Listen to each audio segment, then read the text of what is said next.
बिस्मिल्लाहिर्रहमानिर्रहीम। Current affairs and GK weekly session का आगाज करते हैं। तो आज की सबसे पहली न्यूज है Indian troops at Himalayan border. तो सबसे पहले आपको पता हो कि ट्रूप्स का मतलब क्या है, मिलिट्री या आर्मी सोल्जर्स। तो इंडियन सोल्जर्स कहाँ पे है? हिमालयन बॉर्डर पे। अब ये क्यों है? क्योंकि in response to China, China का जो बॉर्डर है हिमालय का वो इंडिया के साथ लगता है। जैसे इंडिया की पाकिस्तान के साथ दुश्मनी क्लैश है, तो ऐसे ही इंडिया के साथ हिमालय बॉर्डर पे चाइना के साथ क्लैश है। अब मेन एक्चुअल रीजन क्या है कि क्यों क्लैश है?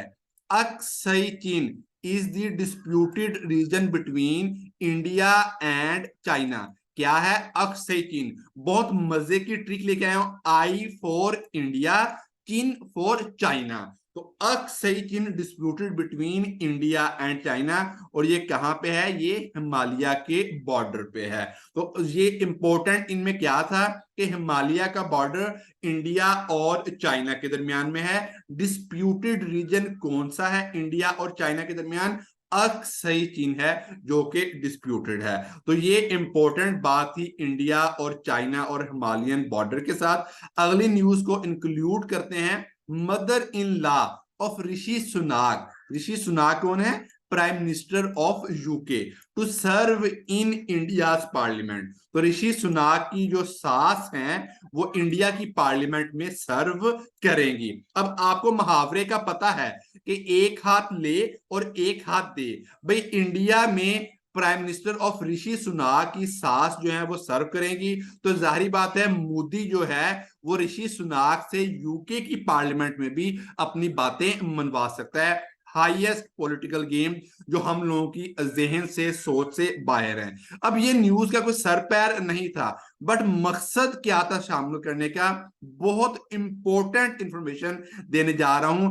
किंग चार्ल्स थ्री का अब तमाम लोगों को पता होगा कि ये हेड है इस टाइम यूके का, ब्रिटेन का। किंग कौन है? King Charles three. तो भाई किंग चार्ल्स थ्री किस प्राइम मिनिस्टर के दौर में बना? किंग चार्ल्स थ्री किस प्राइम मिनिस्टर के दौर में बना? लिज ट्रस, जो कि ऋषि सुनाक से पहले वजीर आजम थी। वो ऐसे भी पीपीएससी में क्वेश्चन, पीएमएस के पेपर में, प्रोविंशियल मैनेजमेंट सिस्टम के पेपर में उसने पूछा हुआ है कि who was the prime minister before Rishi Sunak. तो Liz Truss was prime minister before Rishi Sunak. और किंग चार्ल्स थ्री किसके दौरे हुकूमत, किस प्राइम मिनिस्टर के दौरे हुकूमत में जो है वो किंग बना? लिज ट्रस के दौरे हुकूमत में किंग बना। तो ये इंपॉर्टेंट बात आपको जीके में बताना मकसूद थी। अगली बात पे चलते हैं कि official resigns ahead of polls in India. अब ये भी कोई बहुत नॉर्मल सी न्यूज है कि भाई इंडिया में इलेक्शन से पहले किसी बहुत आला ओहदेदार ने जो है वो रिजाइन कर दिया। बट बात यहां पे बताना क्या मकसूद है? India is the first largest democracy in the world. India is the first largest democracy in the world. Indonesia is the second largest democracy in the world. USA is the third largest democracy in the world. ये आप लोगों को पता होना चाहिए। Current affair is the game of sequence of events. तो अप्रैल मई में India के इलेक्शंस आ रहे हैं, मैंने आपको ऑलरेडी बता दिया। अप्रैल मई में इंडिया के इलेक्शंस आ रहे हैं। और मोदी जो इंडिया का प्राइम मिनिस्टर है इस टाइम, उसे अगर अगली बार प्राइम मिनिस्टरशिप मिल गई तो वो तीसरी बार इंडिया का वजीर आजम बन जाएगा। बहुत ही इंपॉर्टेंट करंट अफेयर बता दिया। Modi will secure his third term in this election. अगर इस इलेक्शन में वो जीत जाता है तो तीसरी उसे प्राइम मिनिस्टरशिप मिल जाएगी। तो ये बात आपको दो इंपॉर्टेंट जीके बताना थे। India and EFT, European free trade association, EFTA, European free trade association sign 100 billion trade deal. बहुत इंपॉर्टेंट करंट अफेयर एफपीएससी के हवाले से वो पूछेगा।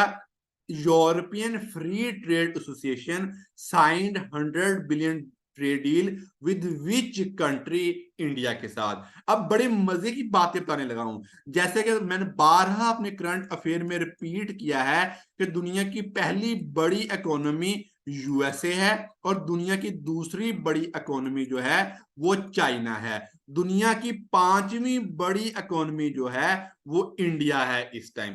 इसने किसको पीछे किया? इसने यूके का डाउनफॉल करके इंडिया ने जो है वो पांचवी बड़ी इकोनॉमी बन गया। तो इंडिया जो है इस टाइम पांचवी बड़ी इकोनॉमी है। पहली यूएसए, दूसरी चाइना। और यूरोपियन फ्री ट्रेड एसोसिएशन ने किसके साथ डील किया है? उसने इंडिया के साथ डील किया है। इंडिया टेस्टेड मल्टीपल वार हेड्स न्यूक्लियर मिसाइल, उसका नेम क्या है? अग्नि 5। अच्छा, मैं आपको ये बता दूं कि मल्टीपल वार हेड्स का मतलब क्या है कि एक ही मिसाइल के ऊपर बहुत सारे एमुनेशन, बहुत ज्यादा असला। तो अग्नि 5 उसका नेम है, जो कि इंडिया ने मिसाइल टेस्ट किया है। एफपीएससी पीपीएससी डायरेक्ट क्वेश्चन देता है, वो लिखा है India tested which missile Agni 5 which has multiple nuclear warhead. Modi government to implement citizen amendment act, बहुत ही इंपॉर्टेंट बात आपको पता होनी चाहिए। जैसा कि आर्टिकल 370 कश्मीर के रिलेटेड था, मैंने आपको बहुत बार बताया हुआ है। तो इंडियन सिटीजन अमेंडमेंट एक्ट कब पेश हुआ और कब पास हुआ? 2019 में ये प्रेजेंट हुआ और 2024 में ये पास हुआ। इंडियन सिटीजन अमेंडमेंट एक्ट क्या है भाई? बहुत इंपॉर्टेंट सुनिएगा। अफगानिस्तान, बांग्लादेश और पाकिस्तान, ये मुस्लिम कंट्रीज में से कोई नॉन मुस्लिम इंडिया में आके इलीगल रह रहा है। कहां कहां से? जो अफगानिस्तान, बांग्लादेश और पाकिस्तान से कोई non Muslim country, non Muslim personal जो इंडिया में आके रह रहा है, उसे सिटीजनशिप दे दी जाएगी। ये मुस्लिम्स के बहुत अगेंस्ट एक्ट है। मैं सिर्फ दोबारा कंसाइज एंड प्रिसाइज करता हूं। 2019 में इंडियन सिटीजनशिप अमेंडमेंट एक्ट पेश हुआ, 2024 में वो पास हुआ। एक्ट क्या था? अफगानिस्तान, बांग्लादेश, पाकिस्तान से कोई नॉन मुस्लिम इंडिया में आके रह रहा है तो उसे सिटीजनशिप दे दी जाएगी। ये था implement of citizenship amendment act of India. अब आपको ये बताता चलूं, मोदी की पार्टी भारतीय जनता पार्टी है, बहुत इंपॉर्टेंट। मोदी की कौन सी पार्टी है? भारतीय जनता पार्टी है, ये आप लोगों को पता होना चाहिए। राजापक्सा कौन है? ये श्रीलंका का प्रीवियस प्राइम मिनिस्टर है। राजापक्सा कौन है? श्रीलंका का प्रीवियस प्राइम मिनिस्टर है। राजापक्सा बुक दी कॉन्स्पायरेसी, राजापक्सा ने कौन सी बुक लिखी है? कॉन्स्पायरेसी बुक लिखी है। क्या मतलब? Downfall of Sri Lanka. Which south Asian country became default, कौन सा साउथ एशियन कंट्री जो है वो डिफॉल्ट यानी उसकी कंट्री की इकोनॉमी खत्म होगी? वो श्रीलंका था। बहुत बहुत इंपॉर्टेंट। ठीक है, तो राजापक्सा ने कॉन्स्पायरेसी में लिखा है कि भाई रीजंस क्या थी डाउनफॉल ऑफ श्रीलंका। ये आप लोगों को पता होना चाहिए। इंपॉर्टेंट क्या था कि राजापक्सा कौन है, इसके बाद इंपॉर्टेंट क्या है, बुक कौन सी लिखी, और कौन सा साउथ एशियन कंट्री डिफॉल्ट हो गया था।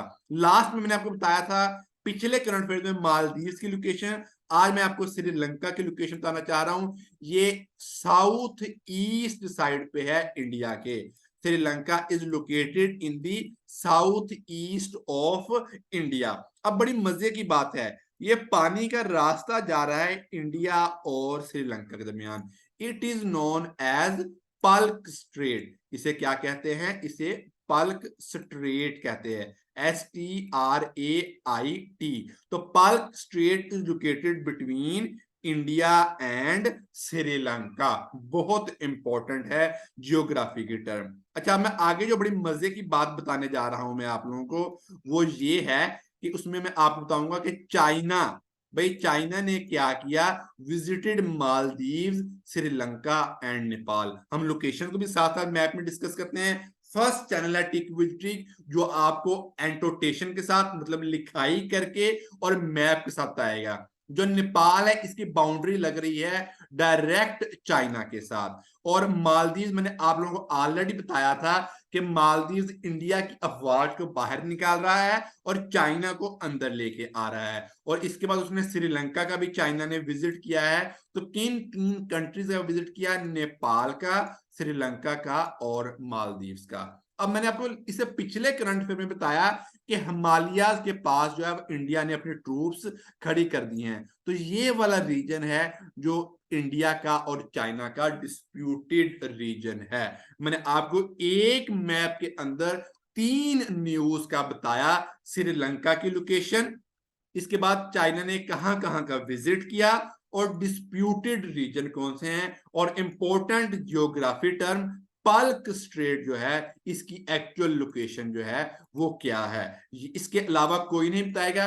एक बात आप लोग याद रखिएगा कि जीके ट्रिक विद ट्रिक में आपको हर चीज ट्रिक्स के साथ बताई जाती है। कुछ मशहूर, बहुत ही मशहूर चैनल जो हैं वो मेरी ट्रिक्स को कॉपी कर रहे हैं और बकायदा अपने चैनल पे उनकी लाख की तादाद मेंबर हो गया हुआ है। मैं नाम नहीं ले रहा, ठीक है, वो इस चीज को कॉपी करे। तो प्लीज अगर आपने कॉपी करना है, न्यूज सुन रहे हैं आप में से भी कोई, तो मुझे बताएं कौन मेरी न्यूज को कॉपी करता है। इसके बकायदा खिलाफ केस किया जाएगा।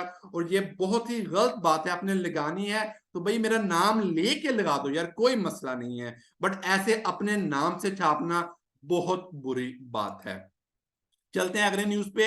European union open session, session होता है किसी के साथ मिल जाना, टास्क विद बोस्निया और हर्जिगोविना, ठीक है। ये 2 कंट्री जो हैं ये यूरोप में है। पहले आपको पता होना चाहिए बोस्निया और हर्जिगोविना किधर है, ये यूरोप में कंट्रीज हैं। यूरोप के आगे किस जगह पे ये हैं? ये बल्कन स्टेट्स में कहलाते हैं। मैं डिफरेंट चीजें आप लोगों को बताता रहता हूं। तो ये कहां पे है? आज के लिए इतना ही काफी है, यूरोप में। और यूरोप में ये बल्कन स्टेट्स हैं। कौन सी? बोस्निया और हर्जिगोविना जो हैं ये यूरोपियन में बल्कन स्टेट्स हैं। तो भाई मैंने जैसे आपको लास्ट टाइम बताया कि नेटो के अंदर स्वीडन शामिल हो गया 7 मार्च 2024 को। तो यूरोपियन यूनियन भी अपने अंदर और कंट्रीज लेके आना चाहती है। थोड़ा सा बैकग्राउंड पे जाते हैं। यूरोपियन यूनियन में इस टाइम कितने कंट्रीज हैं? इस टाइम 27 कंट्रीज हैं, ठीक है। अच्छा, यूरोपियन यूनियन में जब सबसे पहले कितने कंट्रीज थे? 28 कंट्रीज थे। यूके, यूनाइटेड किंगडम ने इसमें से अखराज कर लिया, एग्जिट कर लिया। यूनाइटेड किंगडम ने इसमें से अखराज, एग्जिट कर लिया।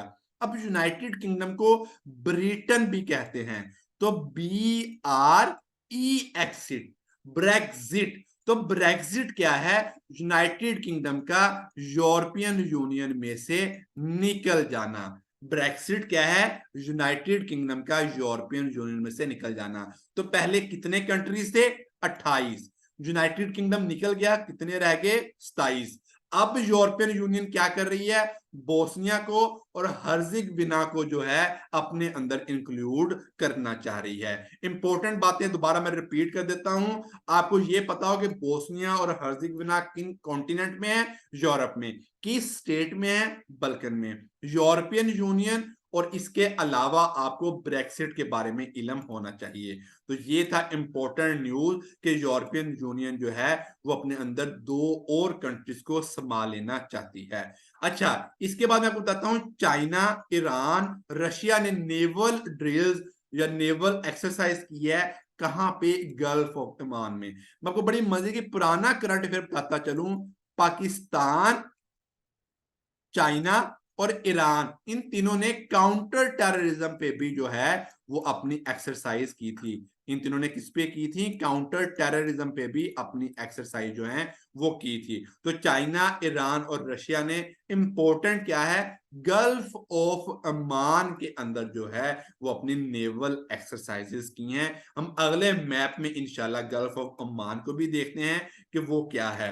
अब जो मैंने सारा डिस्कस करना है, अल कायदा का जो लीडर था Khalid Tarfi, in Arabian peninsula announces his death. भाई अलकायदा ने डेथ अनाउंस किया किसकी? अपने लीडर की, खालिद बतरफी की। What is the Arabian peninsula? ये इंपॉर्टेंट जीके टर्मिनोलॉजी है।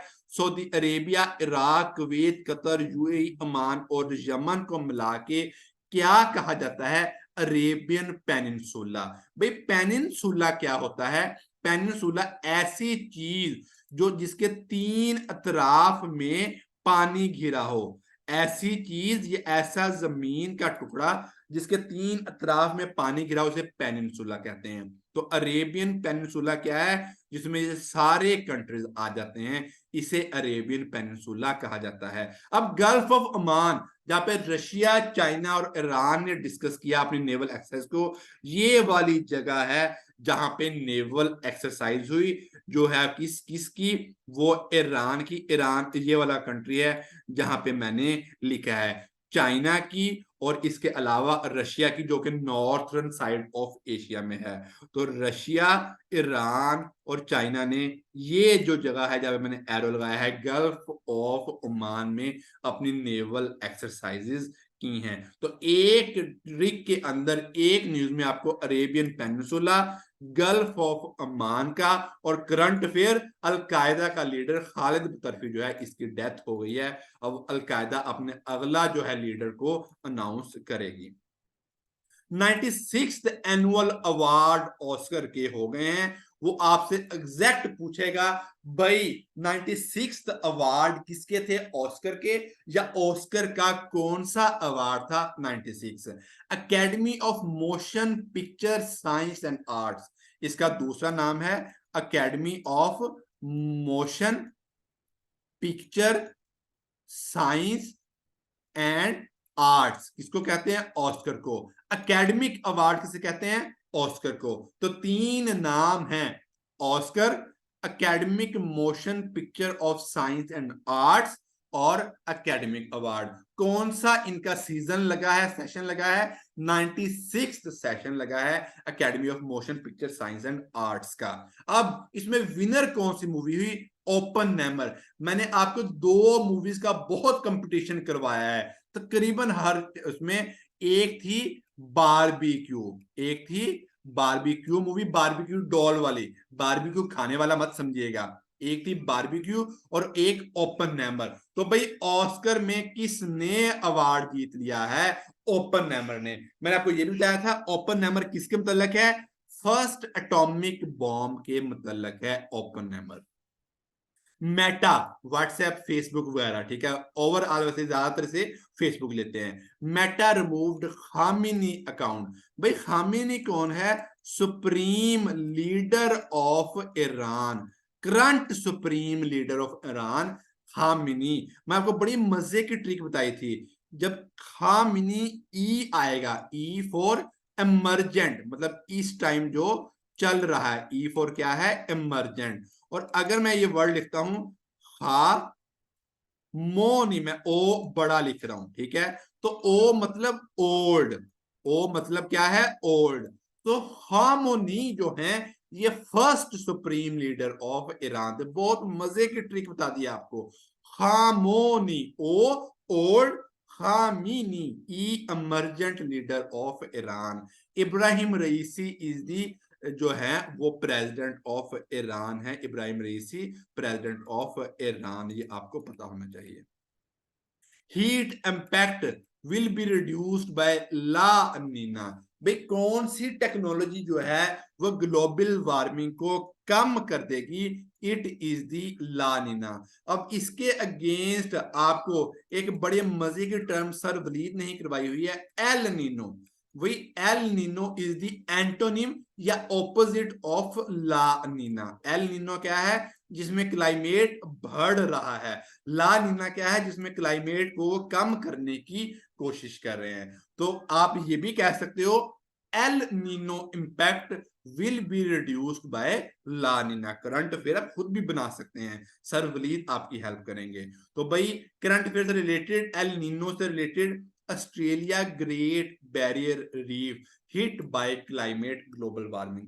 भाई सबसे पहले आपको बैरियर रीफ का पता हो, जब समुद्री जानवर जो हैं मर जाते हैं तो आपको पता है ठंडे या सर्द हो जाते हैं, तो प्लांट्स और जानवर मिलके समुद्र में एक पत्थर की शक्ल इख्तियार कर लेते हैं। उस पत्थर की शक्ल को कोरल रीफ कहा जाता है। बहुत इंपॉर्टेंट बात बता दी है, उस पत्थर की शक्ल को coral reef. What is the coral reef? Decomposed solid material of dead plants and animals. अब ऑस्ट्रेलिया मशहूर है किस नाम से?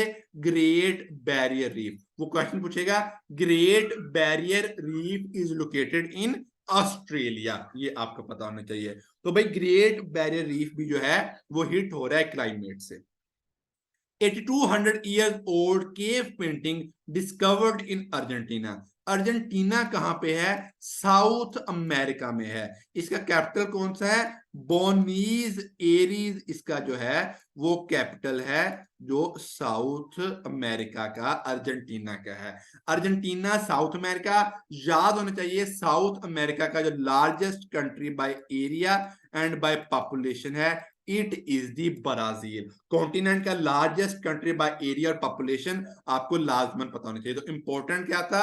अर्जेंटीना कहां पे है? साउथ अमेरिका में, और साउथ अमेरिका का largest country by area population ये ब्राजील है।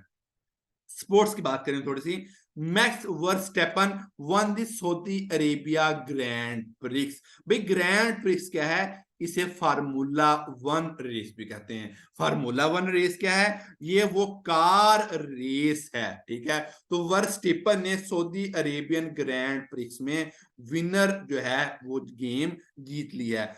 वर्स्टेपन किस कंपनी की तरफ से खेलता है? बहुत इंपॉर्टेंट, आपको पता होना चाहिए।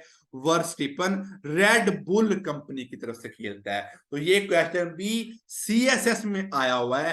वर्स्टेपन रेड बुल की तरफ से खेलता है। ग्रैंड प्रिक्स क्या है? It is the car racing game, जिसे फार्मूला वन रेसिंग भी कहा जाता है। जरदारी का सेकंड टाइम प्रेसिडेंट बनना, और कौन सा प्रेसिडेंट बना है? 14th। बहुत बहुत बहुत इंपॉर्टेंट जीके और बहुत मजे की मैट्रिक आप लोगों के लिए लेके आया हूं। अम्मा जी, अम्मा जी को आपने याद रखना है, मदर को, वालदा को, अम्मा जी को आपने याद रखना है। A for Asif Zardari, M for Mamnoon, A for Arif Alvi, और ए फॉर आसफ जरदारी। तो ये आपको लास्ट चार, जैसे मैंने आपको बताया था ऋषि सुनाक, इसके पीछे कौन है? Liz Truss. तो ऐसे वो पिछले वाला या उससे पिछले वाला लाजमन पूछता है। तो अम्मा, आसफ, ममनून, आरफ, आसफ जरदारी। आसफ 14th, आरफ 13th, ममनून 12th, और दोबारा आसफ 11th। वो ऐसे भी पूछ लेगा कि आसफ जरदारी इससे पहले कितने प्रेसिडेंट बने थे? भाई इससे पहले 11th प्रेसिडेंट बने थे। तो 11th और 14th प्रेसिडेंट कौन है? आसफ जरदारी। इस तरीके से इंशाल्लाह आपको कोई नहीं पढ़ाएगा। अच्छा, आसफ जरदारी के मुकाबले में कौन था? पाकिस्तान मिल्ली अवामी पार्टी के जो हैं अचकजई साहब जो थे, वो इनके जो हैं मुखालिफ खड़े हुए थे। अब मैंने पी के एम ए पी क्यों लिखा है? आपको कम से कम ये पता हो, पी के एम ए पी मिल्ली अवामी पार्टी, और कितने वोटों से जीते? 411 इलेक्टोरल वोट से जीते। लीडर ऑफ ऑपोजिशन बहुत बहुत फेमस, उमर अयूब खान। अब वो ये क्वेश्चन पूछेगा, जब पीटीआई का दौर था 2018 में, तब कौन था? तब शहबाज शरीफ जो थे वो लीडर ऑफ ऑपोजिशन थे। अब कौन है? उमर अयूब खान जो है वो लीडर ऑफ ऑपोजिशन है। ये आपको पता होना चाहिए। Senate will not work due to retirement of senators. मैं पिछला रिमूव कर दूं। भाई सेनेट जो है, सेनेट क्या है? Upper house of Pakistan. Senate क्या है? Upper house of Pakistan. क्यों वर्क नहीं कर रही? क्योंकि सेनेटर जो हैं वो रिटायर हो रहे हैं। सेनेटर्स की मुद्दत का दुरानिया कितना होता है? 6 years। बहुत बहुत इंपॉर्टेंट है। सेनेटर्स की मुद्दत का दुरानिया कितना होता है? 6 years। सेनेट को क्या कहा जाता है? अपर हाउस कहा जाता है। अच्छा, अब मैं आहिस्ता आहिस्ता, अच्छा मैंने अक्सर देखा, अक्सर करंट अफेयर या अक्सर व्हाट्सएप ग्रुप क्या करते हैं, वो इकट्ठे ही सारे पोर्टफोलियो को बयान कर देते हैं या पिक्चर बना के सेंड कर दी, भाई ऐसे याद नहीं होगा आपको। जब आहिस्ता आहिस्ता आप current affair is the sequence of game of events, Aahista Aahista को डिस्कस करेंगे, तब वो चीज आपको पक्की और पायदार याद रहेगी। तो आज हम सिर्फ एक कर रहे हैं, इंफॉर्मेशन मिनिस्टर अताउल्लाह तारर। अब इसकी हम न्यूज भी डिस्कस करते हैं। Information minister Ataullah Tarar accused PTI for GSP plus generalized system of preference plus. मैं दोबारा बोल रहा हूं, generalized system of preference plus. ये क्या चीज है? जो यूरोपियन यूनियन की ट्रेड है पाकिस्तान के साथ, जिसमें टैक्स जो है वो नहीं पड़ता या कम पड़ता है, मैंने डाउन का एरो किया है, यूरोपियन यूनियन की ट्रेड है पाकिस्तान के साथ, उसका नाम क्या है? Generalized system of preference plus. ठीक है, अब ये हर साल 10 ईयर्स के लिए होती थी, हर साल 10 ईयर्स के लिए होती थी, लेकिन पहली बार पाकिस्तान में उन्होंने 4 ईयर्स के लिए अप्रूव किया है। तो क्वेश्चन बहुत सारे बन रहे हैं, अब आपको मैं बता दूं क्या क्या क्वेश्चन बन रहे हैं। तो सबसे पहले पता हो आपको जीएसपी प्लस क्या है? Generalize system of preference plus, European union की ट्रेड डील पाकिस्तान के साथ, हर साल कितनी देर के लिए होती थी? 10 साल के लिए। इस साल कितनी देर के लिए हुई है? 4 सालों के लिए। और इंफॉर्मेशन मिनिस्टर कौन है? Attaullah Tarar. Pakistan ranked 161 out of 191 countries in human development index. तो ह्यूमन डेवलपमेंट इंडेक्स में पाकिस्तान का रैंकिंग कौन सी है? ये 161। भाई ह्यूमन डेवलपमेंट इंडेक्स को काउंट कैसे करते हैं? आपके पाकिस्तान के लोगों की इनकम, उनकी एजुकेशन और उनकी हेल्थ को मिला के मेजर करके ह्यूमन डेवलपमेंट इंडेक्स को जो है वो काउंट किया जाता है। भाई 164वां नंबर जो है वो पाकिस्तान का 2023 में था। बहुत ऐसी न्यूज करंट अफेयर्स की इस तरीके से कोई नहीं बताएगा। 2024 में 161वां, 2023 में 164वां। दुनिया के पहले नंबर पे कौन सा है? स्विट्जरलैंड है। और पाकिस्तान का मुखालफ कंपटीटर इंडिया जो है वो 132वें नंबर पे है। ये तमाम चीजें आप लोगों को पता होनी चाहिए और इस तरीके से कोई भी नई न्यूज आपको बताएगा। काउज विजिटेड आवारान। भाई आवारान मैंने इसलिए इंक्लूड किया है कि ये बलोचिस्तान का एक एरिया है। चीफ ऑफ आर्मी स्टाफ ये इस टाइम जो है वो 17वें आर्मी चीफ हैं। आपने बड़ी मजे की बात याद रखनी है, फोकस करना है। 17वें आर्मी चीफ है, मैं पूरा लिखूंगा ताकि आपको याद रहे। और चीफ ऑफ आर्मी स्टाफ 11वें हैं। रिपीट कर रहा हूं, आसम मुनीर जो हैं वो 11वें चीफ ऑफ आर्मी स्टाफ हैं और 17वें आर्मी चीफ हैं। ये बात आपने याद रखनी है, क्योंकि चीफ ऑफ आर्मी स्टाफ की पोस्ट जो है वो 1972 में क्रिएट की गई थी।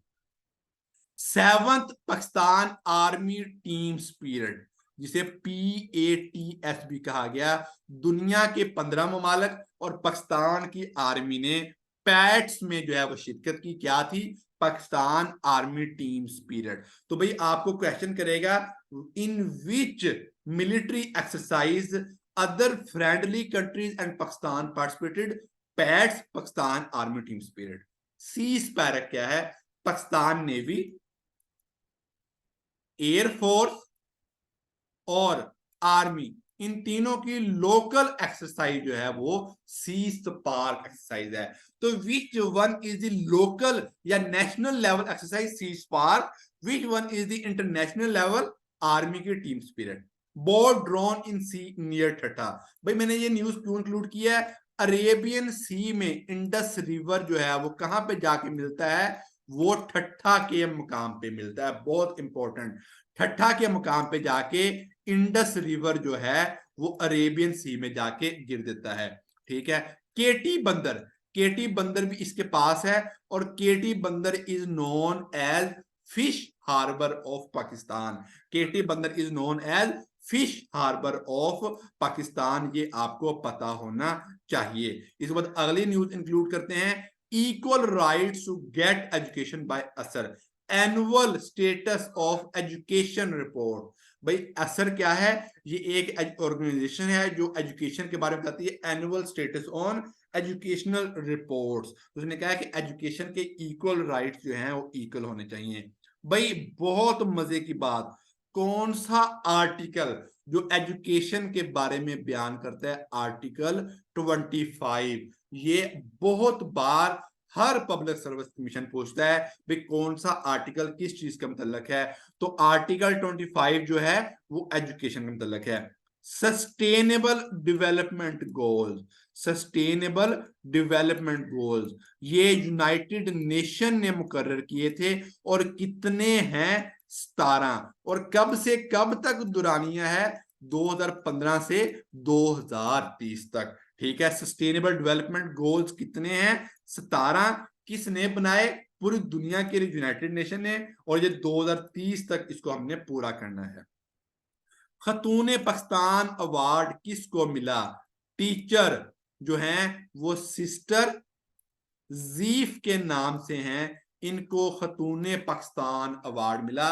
ग्लोबल टीचर अवार्ड भी इन्हीं को मिला। आपको याद होना चाहिए, जो है ग्लोबल टीचर अवार्ड किसको मिला है? सिस्टर जीफ को, सिस्टर जीफ को। ठीक है, या खतून पाकिस्तान अवार्ड किसको मिला है? ये सिस्टर जीफ को। कब मिला? 8 मार्च को। वो बहुत मजे से बात कर देगा। Khatoon Pakistan award are awarded on which date? भाई खतून का डेट कौन सा है? 8 मार्च को ये जो है वो इनाम दिया गया। किसको दिया गया? सिस्टर जीफ को। ग्लोबल टीचर अवार्ड किसको मिला? ये भी सिस्टर जीफ को मिला। Personalities of this week, Fox Sky news के हेड रॉबर्ट मरडॉक जो है, इन्होंने 92 साल की उम्र में दोबारा शादी की है। अब एक्चुअल न्यूज क्या थी? आपको पता हो कि फोक्स स्काई न्यूज के हेड कौन है? रॉबर्ट मरडॉक जो है, ये इंपॉर्टेंट है। श्रीलंका के करंट प्रेसिडेंट कौन है? रणनील हैं। ठीक है, राजापक्षा पिछले थे। एक्स सुप्रीम कोर्ट जज मजहर नकवी जो हैं, ये इंपॉर्टेंट बात बताना थी मैंने, क्यों इसको डिस्कस किया मजहर नकवी को। मजहर नकवी ने रिटायरमेंट का ऐलान कर दिया था, रिटायरमेंट नहीं सॉरी रेजिग्नेशन का ऐलान कर दिया था, भाई वो उनको सर्व नहीं कर सकते। तो भाई चीफ जस्टिस ऑफ पाकिस्तान ने ऐलान किया है कि मजहर नकवी के नाम से पहले जज का नाम, जस्टिस का नाम हटा दिया जाए। तो क्वेश्चन बहुत इंपॉर्टेंट है, डिस्कस करेगा। Which judge was removed as justice name मजहर नकवी? क्योंकि इन्होंने कहा था ये पाकिस्तान के हालात वगैरह ठीक नहीं है, पता नहीं इन्होंने हक का साथ दिया था या नहीं दिया था। बट चीफ जस्टिस काजी फाइज ईसा ने कहा है कि मजहर नकवी के नाम से पहले जस्टिस का नाम जो है वो हटा दिया जाए। चेयरमैन NDMA कौन है? National disaster management authority. National disaster, आप डी फॉर डिजास्टर याद रखें, D for disaster. Lieutenant general इनाम, यार जब भी डिजास्टर होता है तो भाई कंपनियां रिलीफ देने, इनाम देने दौड़ जाती हैं। देते हैं या नहीं देते वो एक अलग बात है। भाई हम सिंध के सैलाब ज़दगान को, KPK के सैलाब ज़दगान को, कश्मीर के सैलाब ज़दगान को इनाम दे रहे हैं। मिल रहा है नहीं मिल रहा वो बात की बात है। तो भाई इनाम देना कौन देता है? डिजास्टर के बाद इनाम दिया जाता है। तो Inam Haider Malik is the current chairman of NDMA। तो ये आपको पता होना चाहिए। Chairman joint chief of staff general Sahir Shamshad Mirza, बहुत बहुत इंपॉर्टेंट है। देखें ISPR chief of army staff का सबको पता है, but joint chief of staff का नहीं पता। जनरल साहिर जो हैं ये current chairman joint chief of staff है, ये आपको पता होना चाहिए। अब इसके बाद पास पेपर के क्वेश्चन को डिस्कस करते हैं। नथिया गली बीच, जैसे केटी बंदर था तो नथिया गली ये एबटाबाद के पास KPK में है, बट नथिया गली बीच जो है ये कराची में है। दोबारा रिपीट कर रहा हूं, नथिया गली is located near Abbottabad, Nathia Gali beach is located in Karachi. Article 245, क्योंकि आजकल मिलिट्री का दौर हो रहा है, तो article 245 military aid to civil matters. Categories of Nobel prize, Oscar award की कैटेगरीज कितनी थी? ऑस्कर अवार्ड की 24 कैटेगरीज थी। नोबेल प्राइज की कितनी कैटेगरीज हैं? नोबेल प्राइज की 6 कैटेगरीज है, ये आपको पता होना चाहिए। Great rift valley in Africa, great barrier reef in Australia. Ladakh के कितने डिस्ट्रिक्ट हैं? लद्दाख कहां पे है? लद्दाख जो है ये कश्मीर में है, और लद्दाख जम्मू कश्मीर में है, और लद्दाख के 2 डिस्ट्रिक्ट हैं, आपको पता होना चाहिए। इस बार डिस्कस करते हैं वोकैबुलरी को। ग्रैपल, स्ट्रगल, भाई ग्रैपल, कोई ग्रिप कर रहा है किसी चीज को ना, तो ग्रैपल स्ट्रगल। डोल्ड आउट मतलब शेयर, यार हम कहते हैं ना मुझे अपनी चॉकलेट देना, तो हम डोल से जाते हैं यार देनी है कि नहीं देनी, तो डोल मतलब दिल डोल गया, शेयर करने से आपका दिल डोल गया, तो डोल्ड आउट शेयर। इन श्राइन सेट आउट करना, जैसे हम श्राइन कहते हैं मजार को, श्राइन सेट कर लिया ना हमने, मजार सेट कर लिया, तो इन श्राइन जो है वो सेट आउट, किसी चीज को सेट करना। तो मुझे उम्मीद है कि आपको ट्रिक्स के साथ, ये न्यूज और एंटोटेशन के साथ, लिखने के साथ आपको चीज समझ आई होगी। तो प्लीज इसे लाइक करें, सब्सक्राइब करें और शेयर किया करें, ताकि हर बंदे के साथ सदका जारिया में ये न्यूज पहुंचे और वो इन चीजों को अच्छे तरीके से फ्री ऑफ कॉस्ट तैयार कर सके। Thank you so much.